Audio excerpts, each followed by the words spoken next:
से डटे रहेंगे और आखिरी लड़ाई तक, चाहे वो साल लगे, 6 महीने लगे, 2 साल लगे। हमारे पास ऊपर वाले की कृपा से और हमारे किसान भाइयों की मदद से बहुत कुछ खाने पीने को यहाँ मिल रहा है और हम बिल्कुल उठेंगे नहीं। लड़ाई आखिरी दम तक होगी। सरकार को झुकने के अलावा सरकार के आगे कोई रास्ता नहीं है। हम प्रधानमंत्री मोदी जी से एक बार फिर निवेदन करना चाहते हैं कि प्रधानमंत्री जी, जिस अन्नदाता ने आपको उस कुर्सी पे पहुँचाया देश की, और प्रथम कुर्सी है जो हमारे देश की, उसमें आपको पहुंचाया, आपको इन किसानों की सुन लो। आप उन बिचौलियों के चक्कर में मत पड़ो, आप अडानी और अंबानी के चक्कर में मत पड़ो। इस देश का अन्नदाता आपकी तरफ देख रहा है, क्योंकि इसी अन्नदाता ने आपको वोट दिया था।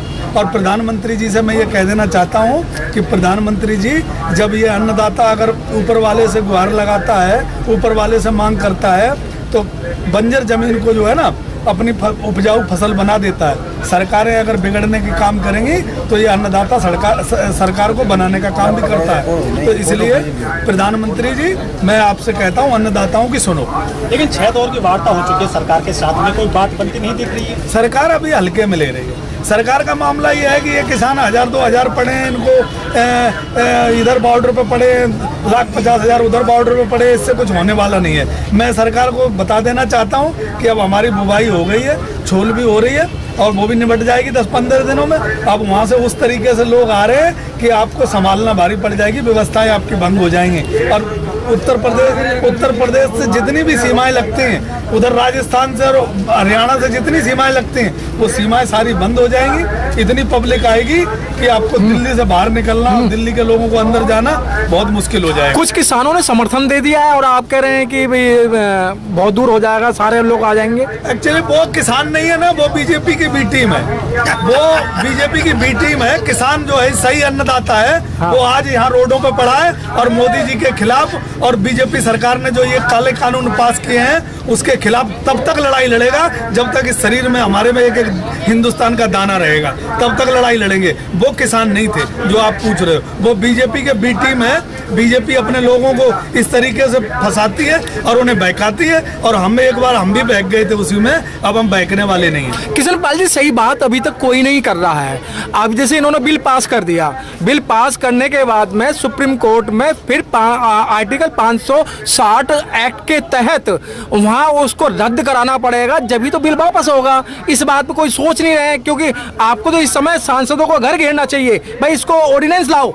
भाई हमारी बहुत लंबी प्रक्रिया है। मैं ये कहता हूँ, जब इन्होंने ये कहा था कि हमने देश के 93% किसानों से पूछा, 75% किसानों से पूछ के ये बिल बनाया, हमने सर्वे किया। हम भी ये पूछना चाहता हूँ, वो सर्वे किससे कराया और किसने किया, और उस सर्वे में कौन था? और आपने बिल बनाया तो लंबी प्रक्रिया है। आप सरकार क्या नहीं कर सकती है? सरकार रात को 8 बजे किसी को फांसी देने का अगर फरमान सुना सकती है, रात को 8 बजे अपनी सैलरी बढ़ा सकती है, रात को 8 बजे सांसदों के लिए सुविधाएं दी जा सकती हैं, तो किसानों के लिए रात के 8 बजे क्यों नहीं हो सकता है? हम इस बात को नहीं मानते। हमें कोई जरूरत नहीं है। हमें जैसे आधी रात पे इन्होंने उद्योगपतियों के लिए कानून पास किया, संसद को चलाया सुचारू रूप से, और जब तक काला कानून दोनों सदनों में पास नहीं हो गया, इनका सांसद भंग नहीं हुआ। मैं इसी तरीके से यहाँ बैठा हूँ। हमारा भी ये सांसद है, हमारा हुक्का और हमारी टोपी। हम इसे लोकतंत्र मानते हैं, इसे हम हिलने नहीं देंगे, चाहे कुछ भी हो, जब तक ये कानून नहीं वापस लेंगे। और नहीं तो हमारी एमएसपी का हमें कानून दें, उसके बाद हमसे बात करें। जिनको आपने जिताकर भेजा, जो मेंबर ऑफ पार्लियामेंट हैं, सांसद हैं, क्या उनका दायित्व नहीं है? क्या आप उनसे नहीं पूछेंगे कि भाई आप हमारे साथ हो क्यों रहा है ऐसा? मामला ये था भैया, आप जो कह रहे हो वो मामला ये था कि हमने मोदी जी को वोट दिया था, हमने सांसदों को वोट नहीं दिया था। सांसद हमारे इतने निपुण सिंह निकल जाएंगे ये सोचा नहीं था, क्योंकि उनकी भी गलती नहीं है। वोट हम किसानों ने मोदी जी के चेहरे पे दिया था, और मोदी जी से ये उम्मीद की थी कि मोदी जी गरीबों के मसीहा हैं, गरीब माँ के बेटे हैं, गरीब परिवार से आते हैं। इन्होंने बचपन में चाय बेची, तो चाय वाला आदमी किसानों की दर्द और पीड़ा समझ सकता है, इसलिए हमने वोट दिया था। हमें शिकायत मोदी जी से है, वो किसान तो हमें पता था कि वो उनके सांसदों का तो मुझे पता था कि मोदी जी के गुलाम है। वो मोदी जी के अलावा, मैं कह रहा हूँ, उत्तर प्रदेश में 65 सांसद हैं, 7 दिल्ली में सांसद हैं, एक भी सांसद ने अपनी जबान नहीं खोली। और आने वाले समय में ये सांसद जब लोगों के घरों पे वोट मांगने जाएंगे, तो उसके लिए किसान का झंडा और डंडा दोनों तैयार है, तो किसान उस टाइम सामने आएगा। अभी की बात करो, आप क्या पूछ रहे हो? तो क्या लगता है कि आपको क्या उम्मीद है कि मोदी जी आपकी बात को मानेंगे? मोदी जी नहीं मानेंगे। मोदी जी क्यों नहीं मानेंगे? मोदी जी ने हमसे ही तो वोट लिया था। मोदी जी ने हमसे ही तो वादा किया था कि आपके बच्चों को 2 करोड़ रोजगार देंगे, आपको 2 करोड़ रोजगार देंगे, आप हवाई चप्पल पहनते हो, मैं हवाई जहाज पे बैठाऊंगा, आपको रेलवे में सुविधाएं हैं, सुविधाएं हो रही हैं, हम सुविधाएं देंगे। हमसे कहा था कि नोटबंदी करने के बाद कहीं कोई आतंकवाद नहीं होगा, कहीं कोई नहीं होगा। वो बहुत सारी बातें हैं भैया, लेकिन मैं बात करना चाहता हूँ कि अन्नदाता आज रोडों पर उतरा है, तो ये अन्नदाता कहीं ना कहीं कोई फैसला करके उठेगा, ऐसे उठेगा नहीं। या तो मोदी को झूला लेके मोदी जी को गुजरात भेजेगा, और या ये सरकार को हमारी बात माननी पड़ेगी। मानने के अलावा इनके पास कोई विकल्प नहीं है। कृष्णपाल जी, क्या लगता है कि आपके इधर जो भी लोग हैं, अगर कोई जिसकी घरवाली मर गई हो या घरवाली छोड़ के चली गई हो, उसको आप किराए पे मकान दे देंगे? हम ना किराए पे मकान देंगे। देखो, ये मोदी जी का ये जनता जान रही है, हमारे सारे किसान जानते हैं, और हम जितने भी किसान हैं, ये एक हुक्के के पीछे 50-50 किसान बैठता है। ये सामाजिक बातें होती हैं। मोदी जी ने किन परिस्थितियों में अपनी घरवाली छोड़ी, या मोदी जी नहीं, छोड़ने की बात नहीं कर रहा मैं। क्या ऐसे व्यक्ति पे आप विश्वास कर सकते हैं? नहीं कर सकते, लेकिन भैया ये आरएसएस का जो फंडा था वो देश में चल गया, और इनका बार बार नहीं चलेगा। एक बार 70 साल हमारे पूर्वजों ने इनका इंतजार करे, इन्हें सत्ता में नहीं लाए। लेकिन अब जो है धोखे से, गलती से ये सत्ता में आ गए, तो अब ये 70 साल तो छोड़ो, तुम्हें 140 साल तक सत्ता से बाहर रहेंगे। अब ये सत्ता में आने वाले नहीं है। इनकी जनरेशनें निकल जाएंगी। ये अब ये देश की गद्दी पे बैठने वाले नहीं है, क्योंकि किसान ने इन्हें अच्छी तरीके से देख लिया। तो आप लोगों के वोट की वो कब हाँ करने भी इन लोगों ने वोट दिया है, उनको तो ईवीएम ने जिताया है। अब ईवीएम की बात नहीं कर रहे आप। तो हम खालिस्तानी हैं, अब तो हम पाकिस्तानी हैं, अब तो हम देशद्रोही हैं। अब हम में वो सारे अवगुण हैं जो एक देशद्रोही में होते हैं और देश से बाहर रहने वाले साजिश रचने वालों में होते हैं। अब हम अन्नदाता नहीं रहे। अब हम ये देश का जो है 135 करोड़ युवा नहीं रहा। अब इस देश में सब देशद्रोही हो गए।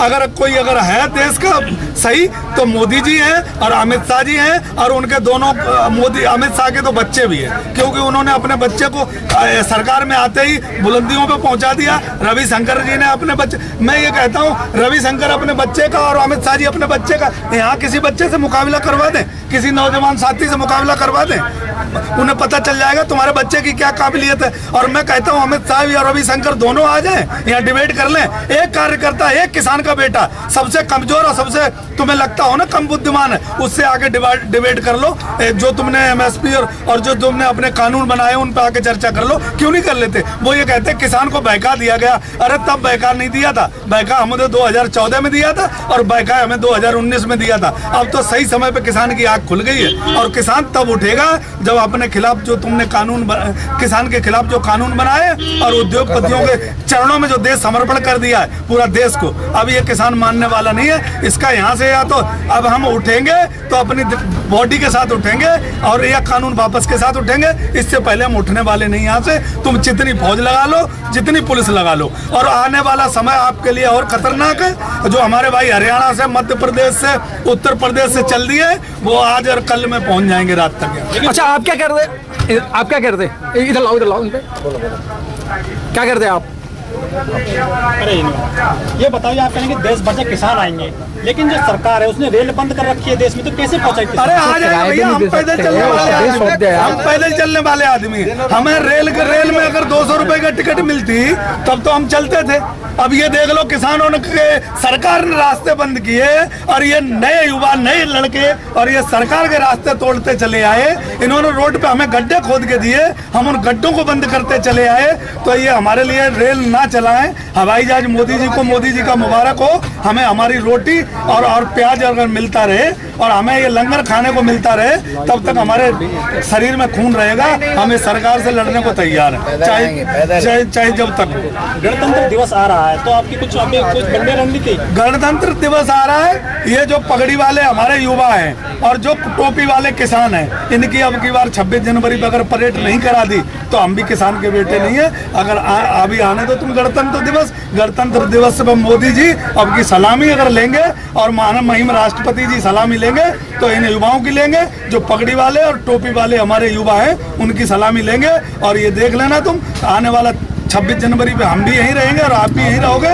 इनको पता चल जाएगा कि गणतंत्र दिवस कैसा मनाते हैं। अगर किसान का इन्होंने मन नहीं बात मानी, परेड करके समस्या हल हो जाएगी आपके। अरे समस्या हमें कहाँ जाना है? मैं कौन सा बेड छोड़ के आया हूँ? मैं 5 स्टार होटल छोड़ के आया हूँ, मैं एसी छोड़ के आया हूँ। मुझे तो यार योगी जी ने सड़क खेत में बिठा दिया, अब मोदी जी ने हमें फुटपाथ में बिठा दिया। भाई हमारी जिंदगी भी कट जाएगी तो हमें कोई दिक्कत नहीं है यहाँ। नहीं, आप कह रहे हैं कि हम परेड करेंगे वहाँ पर, तो परेड करने से क्या समस्या? परेड करने से समस्या सॉल्व नहीं होगी, यहाँ बैठने से होगी। जैसे वो कहेंगे वैसे होगी, वैसे समस्या हम अपना गणतंत्र दिवस मनाएंगे, वो मोदी जी का गणतंत्र दिवस नहीं है, वो देश का गणतंत्र दिवस है।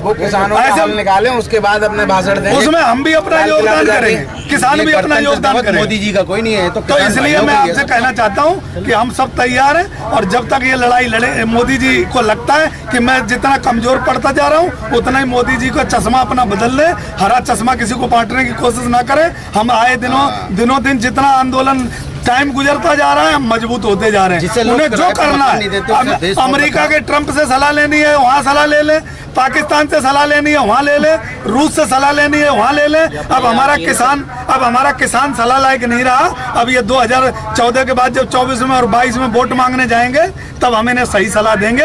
अभी हम यहाँ अड़े रहेंगे और डटे रहेंगे, और हम जब तक नहीं उठेंगे, जब तक हमारी मांगे नहीं मानी जाती। और मांग में हम उनसे ताजमहल नहीं मांग रहे, हम उनसे लाल किला नहीं मांग रहे, हम देश की कोई उनसे और चीज नहीं मांग रहे जो उन्होंने अडानी और अंबानी को दे दी। मैं ये कह रहा हूँ, इस किसान को तुमने जो अडानी और अंबानी के चरणों में बेच दिया है वो हम नहीं होने देंगे। हमारा MSP हमारे लागू करो, और जो 3 काला कानून पास किए हैं तुमने उनको वापस लो। जिसे हम देश किराए पे मकान नहीं देना चाहते, हमने Press the bell icon on the YouTube app and never miss another update.